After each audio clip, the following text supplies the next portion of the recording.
Dhamma Talks by Mogok Sayadaw, the 15th of November 1960. The continuation of dependent arising. This body is the continuation of dependent arising from the 6 sense doors. If you know the arising phenomena, you will dispel the view of annihilation. If you see the disappearing of phenomena, you dispel the stability view of permanence, and know that the results are coming from the causes, then dispel the view of annihilation. With the understanding of the arising and passing away phenomena of dependent arising, and wrong views fall away. After dispelling wrong view and practice, you will appreciate its impermanent nature. This is also in the middle way. The middle way is the Noble Eightfold Path. As U Tan Daing's saying, later became one of his closed disciples, it happened by itself and gone by itself, seems like a not-self nature. It's still a colloquial language with wrong view, i.e., without causes. The usage by one who has dispelled wrong view is that causes are passing away and also the results are. The causes are arising and so do the results are. Then it clears up views of permanence and annihilation. Arising by causes and passing away by causes is on the middle way. Contemplation without any knowledge beforehand is impossible. Without understanding the dependent arising, you never dispel wrong view. This was mentioned by the Buddha himself. The knowledge of rise and fall, udayabhayanana, will come later. Before this there are 2 kinds of other knowledge. These are the knowledge of mind and form and the knowledge of cause and effect. Without these knowledge you are practicing with wrong views. To give up wrong view should contemplate the mind, and for craving contemplate feeling. According to the commentary, wrong view is mostly ingrained in the mind. By observing one's own mind, no need to find a place for practice. Whatever mind state arises, it is the object of insight. Only need to follow by contemplation. Observe, 1, with, 2. This is the whole Vipassana. Every, 1, arising and following with, 2, then no craving and clinging can follow behind. 1 is anicca and 2 is vipassana knowledge, jnana. Contemplate every mind arise. You can't know the bhavanga citta, life continuum, and also not necessary. 1 is the mind arising, 2 is the observing mind. U Tun Yin, a disciple, asked Sayadaw, is it necessary to find a quiet place for practice? Sayadaw answered that it was all right if he could not control his mind. Practicing vipassana can be contemplated anywhere. Some were doing their jobs and achieved realization. If you delay your practice and death come earlier will be difficult. As an example, the 2 Samatha teachers of the Bodhisattva died a little earlier that missed the chances for enlightenment. Sayadaw continued to explain how to contemplate impermanence. For example, the mind of wanting to eat arises, and when you contemplate it, you see that it's not there anymore. Don't take it as the concept of nothingness, abhava panati. Without the wanting to eat mind ceases, the observing mind can't arise, 2 cittas can't arise together and one follows the other. Vipassana is to see the non-existence. I'll explain it. People are saying as seeing impermanence. We know that a man can't alive with 2 minds. Contemplate, 1, with, 2, and seeing that, 1, is not there anymore. This is contemplating non-existence. We know the earlier mind was not there is insight knowledge, vipassana jnana. U Tun Yin said to Sayadaw that it was not clear to him. Now, you are alive with this arising mind moment. As an example, you are alive with the wanting to eat mind. The Buddha asked to observe the arising mind. When you observe, is it still there? Vipassana means contemplate the non-existence of the first mind. But don't take it as a concept. Originally, not exist is the concept of nothingness, abhava panati. Asking you to contemplate the non-existence is true. If you contemplate the existence, then it becomes permanence. A man should be alive with each arising mind, not with the passing away mind and impossible nature. when the observing mind comes in and you see the non-existence of the arising mind. Vipassana means to observe the non-existence. If you observe the existence, it becomes permanence, nikka. Vipassana is to see the impermanent characteristics. This refinement is leading to Nibbāna element. If it is coarse, you can't see it. Is it contemplating the totally non-existence or the non-existence of the existence? It's to know the non-existence of the existence. If I ask you to contemplate nothingness, then it becomes a concept. It's called Tisaripanati, half concept, i.e., the existence to non-existence. By contemplating the existence to non-existence, then the concept of a person disappears. Commentary also explained in this way. Sayadaw recited the Pali verse, Hatva after arising, abhavatana, and not exist, anicam is impermanent. Hatva abhavatana anicam, after arising and then not exist, it is impermanent. Therefore, observe the existence to non-existence. Observe oneself dies and oneself does not exist, or oneself dies and totally disappears. The higher insight knowledge also observes 1 with 2. If you don't know the Satipaṭṭhāna, then never mind. Can observe the 1 with 2 is enough. The meaning of Tisaripanati is the contemplation of the non-existence Dhamma. Contemplate the non-existence of the arising Dhamma, Tisari, that arising Dhamma, Panati, of non-existence. It's arising and passing away. It's called Uday Abhayanana. The meaning of can't alive with two minds is after arises has to pass away. At first I said contemplate 1 with 2. After you understand it, I have to say again to contemplate the non-existence of 1 with 2. People are talking about 10 insight knowledges or 16 insight knowledges. But in the end all are contemplating 1 with 2. To become a Buddha was between feeling and craving. Don't let craving come in. The Buddha was arisen not in India. It was the concept Buddha. The real Paramatta Buddha was between feeling and craving. The path, Magga, is cutting actions, Kamma. The path of stream entry, Sotapatti Magga, is cutting all the kammas to painful rebirths, Dugati Bhava. Therefore, the Buddha delivered on the 4 types of kamma in the Kakaravattika Sutta. Neither black nor white kammas are from all the insight knowledges to path knowledge. See MN 57, Kakaravattika, or Kakaravattiya, Sutta, Majjhima Nikaya. Dharma Talks by Mogok Sayadaw, the 16th of September 1961. Satipaṭṭhāna Objects and the Contemplative Mind. The Buddha gave a talk for 3 reasons. By requesting, not requesting by anyone and depending on the events and situations. Just by compassion gave a teaching without anyone request. This is nothing to do with suitable or unsuitable situations. As an example for the depending on a situation was the quarrel between his 2 sides of relatives for water problem. Without any request he gave the fool and the wise discourse. The Buddha had the most disapproving attitude for getting another kanda, rebirth. It would make him happiest if someone did not get it.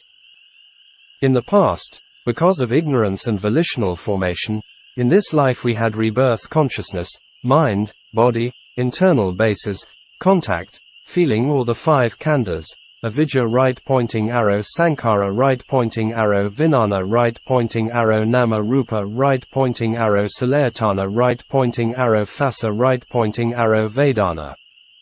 In suttas described as a series. In reality it is happening together, from vijnana to vedana equals 5 khandhas. In suttas described as a series. In reality it is happening together, from vijnana to vedana equals 5 khandhas. In the suttas mentioned 3 types of feeling arise. This is intellectual knowledge, nata parina. The real thing is contemplation, tarana parina. In practice only each feeling is arising and must know it when arises. Only with tarana parina that pahana parina, abandoning of defilement, can be possible. Whatever arising, know it and observe it. When the observing mind comes in, the arising phenomenon already passes away. Why I say this? Because two feelings can't happen at the same time. During the observed feeling arising, the observing feeling can't arise. Two feelings can't appear together. Why? The arising feeling is pleasant feeling and the observing mind is neutral feeling. The observed feeling is anicca, and the observing mind is sankhara. Sankhara observes the anicca. The arising Dhamma or sankhara, observing mind, is observing the passing away Dhamma. Here it's important to understand the term sankhara. Whatever arising Dhamma is sankhara and arise by conditions. Sankhara observes the anicca. Passing away is anicca. The arising Dhamma is sankhara. Here it's arising, when you look at it and already disappeared. The disappearance and the arising mind or observing mind meet together. If I don't explain this, what happened to the yogis? They will think the contemplative mind, observing mind, is constant or permanent. It's like saying that my mind is fixing on the object, then it would become permanent view, sassata ditthi. The contemplative mind is sankhara anicca and also the arising Dhamma, both of them are sankhara anicca. Without dispelling wrong view first, Vipassana practice becomes fruitless. Sayadaw in many his talks emphasized this important point very often. We had many evidences from the time of the Buddha to the present day yogis. The Buddha concerned about was people could not dispel wrong views. Sometime you are saying that we are observing, but can't see impermanence. It seems that the observing mind is permanent. Contemplate the anicca with sankhara. This Dhamma is quite difficult but also very true. If not the objects, aramana, are anicca and the observing mind, aramanicca, is nicca. Practice with this wrong view can't succeed. In Visuddhimagga commentary, Sankhara Dhamma contemplates the Sankhara Dhamma, Sankharava Sankhare Vipassanti. In this way wrong view can be fallen off from both sides. If not, it will be like Sati monk who had permanent wrong view. He took all other dharmas except consciousness were passing away. MN 38, Mahatana Sankhaya Sutta. With wrong view Sotapatti Magga can't arise. Therefore, teacher is important. Gautama Buddha was a short lifespan Buddha, so he left a lot of Dharma teachings behind him for the later generations. Need to be made more clearance here. The observing mind, of sankhara, is observing the object of sankhara when it shows anicca. An example is a rat comes in from the entrance door. Do you see it before entering or after entering? You see it after entering. Here also the same. The Dharma arise and you see it or know it. Before the rat comes in you are not looking at it. After the rat comes in, the seeing mind arises. The observed object is anicca, and the observing mind is sankhara. Dharma Talks by Mogok Sayadaw, the 19th of October 1961. The four Arahants and an ordinary monk. The first Arahant contemplated on the six contacts, phassa, the six sense objects contact with the six sense doors. When the eyes meet the form feeling arises. Contact is phassa and feeling is vedana. He contemplated their impermanence, became disenchantment and saw their ending. These three knowledges developed step by step. The second Arahant contemplated the five khandhas and seeing impermanence, anicca.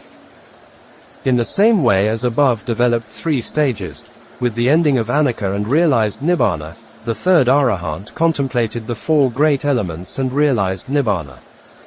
The fourth Arahant contemplated whatever arising as impermanence. Seeing impermanence is yathabhuta nana, the knowledge of seeing as it is. Disenchantment is nibbida nana, and after penetrated it as dukkha sakha, the path knowledge arises and seeing Nibbāna. A worldly monk came to the first Arahant and asked him how he realized Nibbāna. Contemplate the impermanence of the six kinds of contact will realize Nibbāna.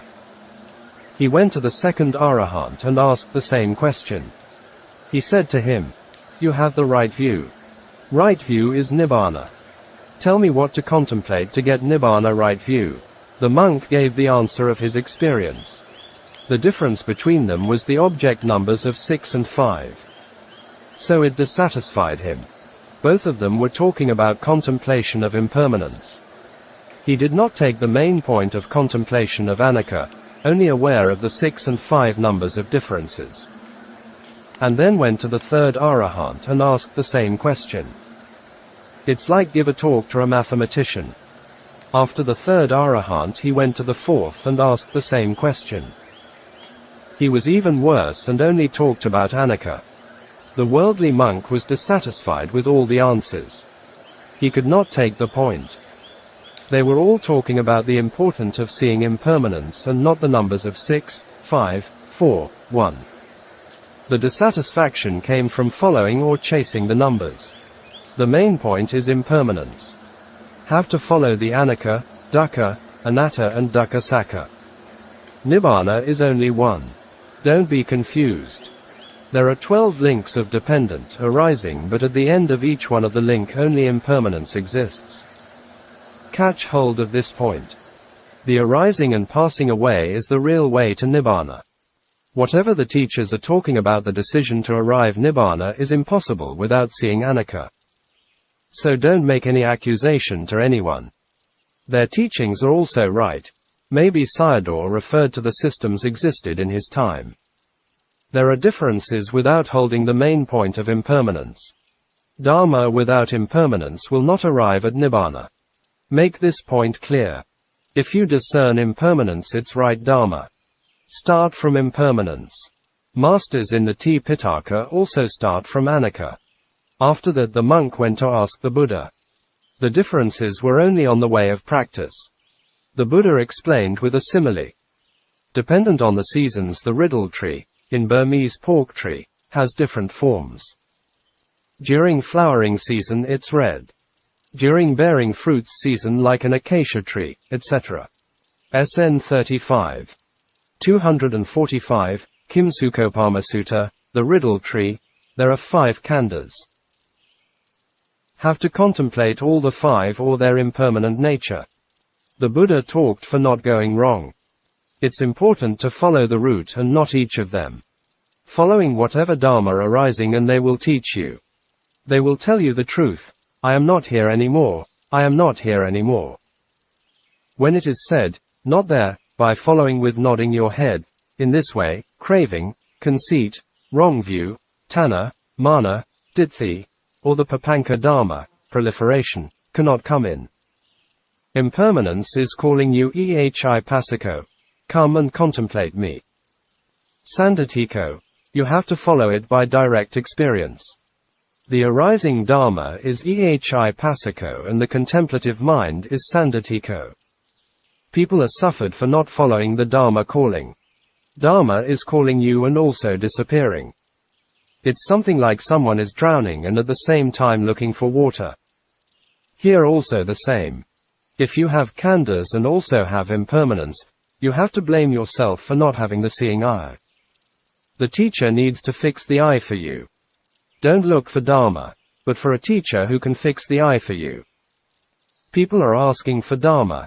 It is quite difficult for me, because the body is Dharma.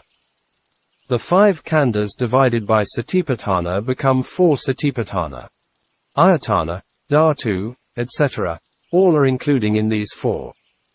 This is the Dharma taught by every Buddha. It looks like herding for 4 cows. Form, feeling, mind, whatever you are contemplating, try to discern anicca. All of them are converging at anicca. Therefore, don't be too many dharmas. Although the Buddha entered Nibbāna, he left 3 cups of medicines behind, anicca, dukkha and anatta medicines. Contemplate anicca more and more and become mature, and then anicca become truth of dukkha. At first you are seeing impermanence. After maturing it become disenchantment. At last, arriving at the most mature stage, you can make a decision that it's truly dukkha sakha. And then all are ended, and here is not changing. The mind becomes sharp. Why it becomes sharp? By sharpening a knife, there are beginning, middle and the end stages. Which stage is sharper? All three stages are the same knife. The mind process is also in this way. Just observe. Fulfillment of perfection, parami, is not like a bucket overflow with water. It's talking about the mind, nana, becomes sharp. Therefore, your duty is like sharpening a knife. Continue to sharpen the mind. The first sharpening kills the active defilement, kilesas. The second one kills the defilement arising from the mind. The most sharpened one kills the latent defilement, anasaya. It's the knife can kill all the three types of kilesas. Whatever contemplation is, just see Anicca. Dharma Talks by Mogok Sayadaw, the 20th of October 1961. Samatha and Vipassanā. Sayadaw mentioned a monk named Assaji who was seriously ill. The Buddha went to see him and gave instruction for practice. He had dukkha vedana and could not develop samadhi and in low spirit. The Buddha told him, in his sasana samadhi should not be taken as the essence of the teaching. Vipassana practice was the main one. Maybe you say we are practicing for quite a long time now, but still don't have samadhi. Never be in low spirit, even your samadhi is weak. Samadhi is not the real essence in the Buddha's sasana. Assaji's mind became in high spirit again. Samadhi is only a supportive dharma and wisdom is the main one. Pay attention to what I say. Then the Buddha asked him practicing vipassana. Here is feeling, mind, the five khandhas. I ask you and give me the answer. The Buddha turned his mind to the contemplative object. His samadhi was unstable and also very ill, so the Buddha taught him insight practice on the khandhas. From now on you all should develop the habitual kamma, asanaka kamma. Every feeling arising contemplate its impermanence. People have strong wrong view should contemplate the mind and strong craving on feeling. Anytime make it as a habitual kamma. Asanaka kamma means continuous practice. I really remind you for this. Why? You are searching for wealth with desire, and don't want to separate from the children, sons and daughters. The wealth you have worked for will be left behind, including with the children. It will be difficult for dying. All these things are not important. Should develop the habitual kamma told by the Buddha. Knowledge, nana, means continuous practice. Contemplate a lot on the mind and feeling. Impermanence, anicca, and seeing impermanence, anicca nana, must happen simultaneously, the same meaning as seeing anicca. Practice every day is asanaka kamma. With a lot of habitual practice, and when the time of death comes, you don't want to separate from your family members. And also don't want to let go of your wealth.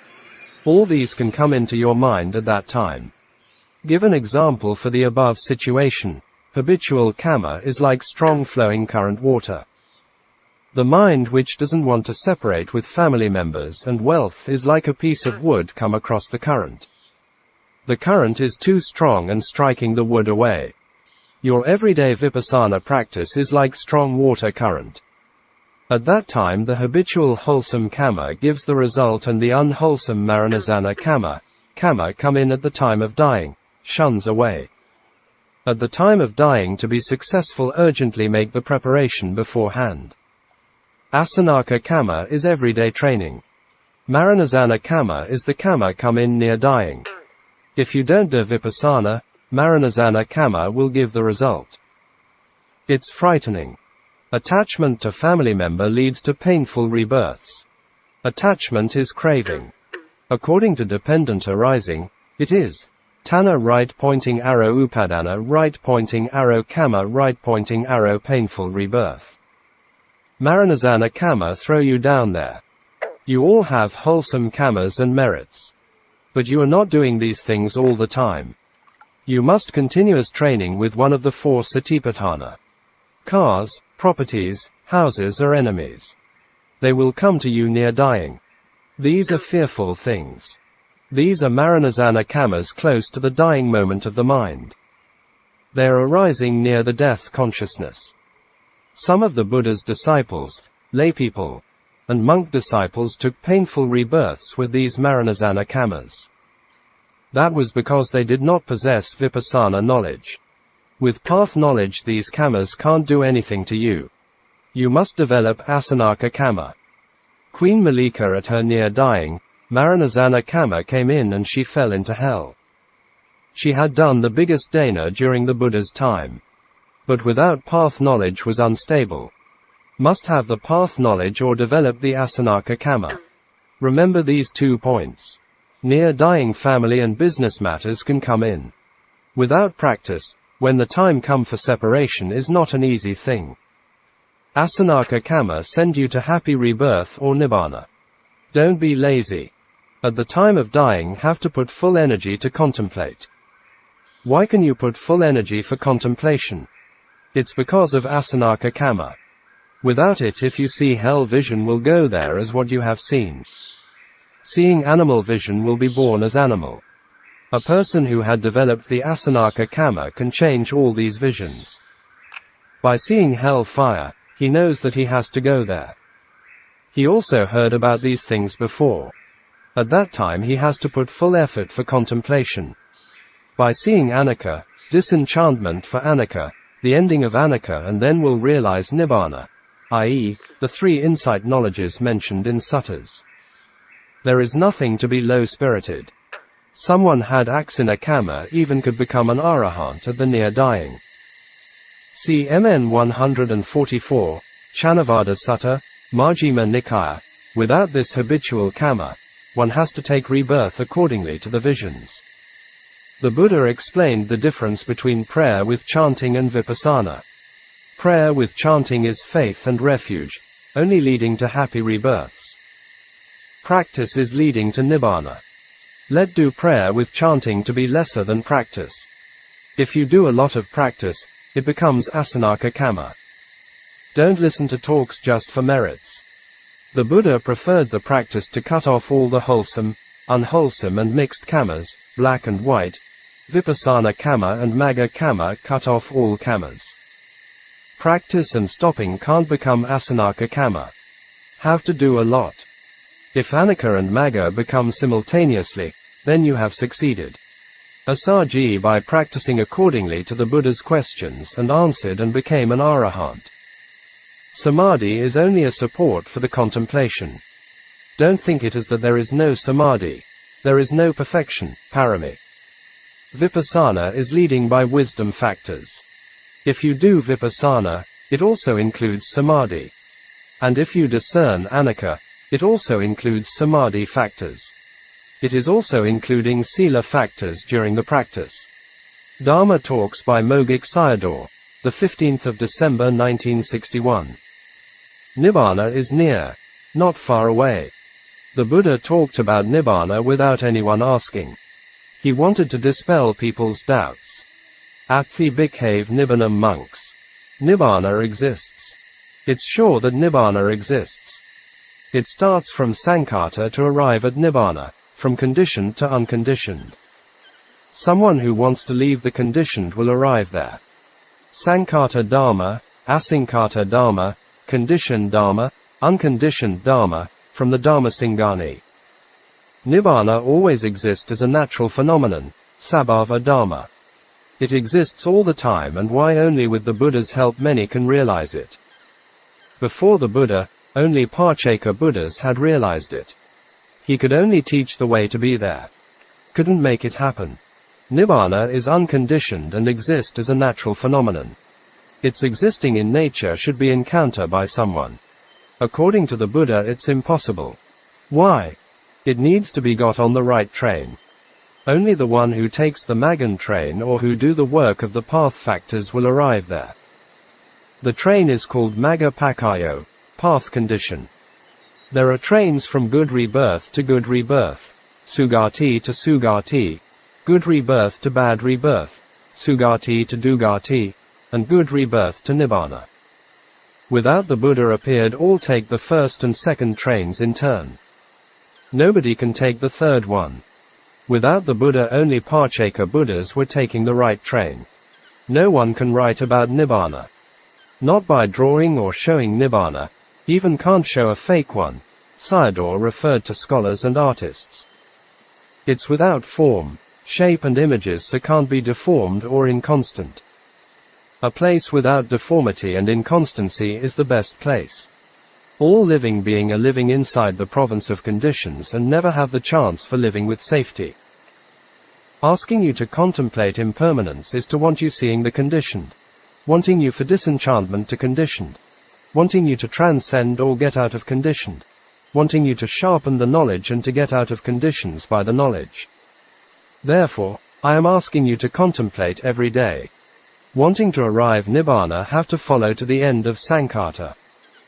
So I am asking you then Mong, one of his disciples in the audience, are you arriving at the end of inconstancy yet? At the ending of Sankata you will find it. It's close to the ending of Sankata. In the Samyutta the Buddha said, Nibbānaseva Santike, Nibbāna is not far away, very near, SN.1.466. Akarasatam. Therefore, the Buddha taught to Rohitassa Devaputta to look for Nibbāna at 2 armed lengths body. Everyone's height is only 2 armed lengths of his, her own hand, and 45 Rohitasasatam. Contemplate this 2 armed lengths body back and forth, will see inconstancy and disenchantment of it. After that make a firm decision as it's truly dukkha sakha and then come to an end. It looks like you are watching a movie. When it ended the white screen appear before you. Before it ending the screen was complicating with moving pictures. Here also the movie Sankata ends and Nibbāna white screen appears. The meaning is it's closing behind. If you are going by Magan train only short moment. I encourage you to make effort. With the khandhas disappear and Nibbāna appears here. It's near but far away for someone who cannot overcome the Sankata. Don't say overcome it, even very few people see impermanence. One cannot arrive at Nikka Nibbāna because of not seeing Anicca. If you say far away, people are retreating. Saying near, they don't know how to look for it. Some heard from others said that Nibbāna was far away. And also don't know how to look for, so they decide to develop perfection, paramis, slowly. It's not parami, but to have maganga, path factors. In Petakapadesa, a commentary, and also said by the Buddha, it mentioned that listening to the Sakha Dhamma, talks on noble truths, with proper or wise attention, by practicing in this way would penetrate the truth of dukkha and realize Nibbāna. It did not mention about the paramis. This Magan train can be ridden only by oneself and it can't carry his family members. Each person rides with one's own train. Therefore, path knowledge can't share with others. Not the same as merits, pakatam veditabo vinuhi, each person enjoys the happiness or peace by oneself. Magga pakayo, Nibbāna is path condition, it came from the Patthāna, law of conditionality. In the whole of samsara, round of rebirth, we were taking the wrong train and suffered by it. Don't look for the culprit. People are talking as making money to feed your family is encouraging to ride the Dugati train from the Sugati, good or happy, Dugati, bad or painful. Even maybe you will think it as he is friendly to me. Some encourage others to ride the Sugati train for the betterment of next life. This is for your old age, sickness and death. If you ride the middle train, Magan, they will say you are still so young. Do you see the disadvantages made by your good friends? This is reminding you for the future. You want to follow the middle way because of the appreciation of Nibbāna. And want to follow it after you have dispelled Akeda Ditthi. Ehi Pasako, come and see, Dharma is calling you. Sandatiko, observing or contemplating, you are following it and pakatam veditabo vinuhi, each person will realize the path knowledge. Sayadaw used the 6 qualities of Dharma to explain the practice quite often. Realization comes by practicing only, not by prayer or chanting. There are also wrong ways of following with the Dharma, e.g. a mosquito bites and following with the hand. The others are following with craving, anger and delusion. Ehi is sense objects, Aramana, and Sanditiko is contemplation, Aramanika. If these two are harmonizing, you are on the right train. You are seeing the Sankata. Ignorance and craving, avidya and tanha, covered on the knowledge. This is one cover, again dukkha covers on Nibbāna, second cover. If you still don't see impermanence, defilement covers on the knowledge. If you are still not in disenchantment with impermanence, and will not make a firm decision as truth of dukkha, dukkha sakha, then you will not see Nibbāna. Therefore, to Nibbāna have to go with practice. You can't have it for free. Kilesa and dukkha cover up Nibbāna. If you can uncover these two, will see it. First uncover kilesas and see anicca, second uncover dukkha, the biggest enemy is defilement. It let you can't penetrate the truth of dukkha, so the dukkha cover up again. You have not overcome defilement if you still have not seen anicca. Not seeing Nibbāna still not penetrate dukkha yet. If you win kilesa, you will find dukkha. By penetration of dukkha and then dukkhasa antam karasati, at the ending of dukkha, you will realize Nibbāna.